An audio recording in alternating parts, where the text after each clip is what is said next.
Jeshi la Polisi Tanzania lingependa kuwajulisha kuwa hadi mchana huu wa tarehe 9 mwezi wa 12 2025 hali ya usalama wa nchi ni shwari.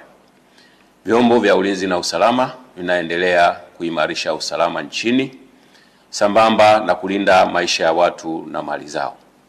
Aidha, Jeshi la Polisi lingependa kutoa wito kwa wananchi kuendelea kuzipuuza picha mjongeo na picha mnato zinazoendelea kusambazwa kwenye mitandao ya kijamii zikionyesha kwamba kuna maandamano yameanza maeneo mbalimbali.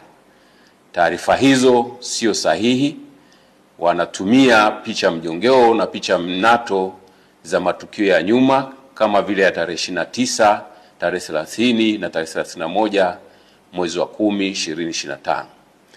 Sambamba na hilo, wenye nia ovu wanaendelea kutumia picha mjongeo za matukio ya nyuma. Kwa mfano, kuna tukio la Juni 2025 ambalo kabila la Wamasai walikuwa wanafanya sherehe zao za jando katika msitu wa Tanapa, lakini imesambazwa kwenye mitandao ya kijamii ikionyesha kwamba Wamasai wameanza kudai haki zao huko jijini Arusha.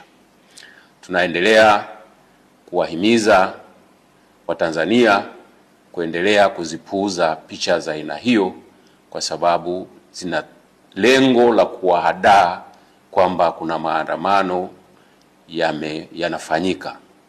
Ikumbukwe kwamba maandamano hayo ambayo yalikuwa yanapewa jina la maandamano ya amani yasiyo na kikomo yalipigwa marufuku toka tarehe 5 mwezi wa 12 2025 kwa sababu hayajakidhi matakwa ya kisheria ikiwepo sheria mama, yani Katiba ya Jamhuri ya Muungano wa Tanzania ya mwaka 1977 na sheria ya polisi na polisi wasaidizi sura 322. Aidha, tunatoa wito kwa wananchi waendelee kufuata sheria kwa ajili ya usalama wetu sote.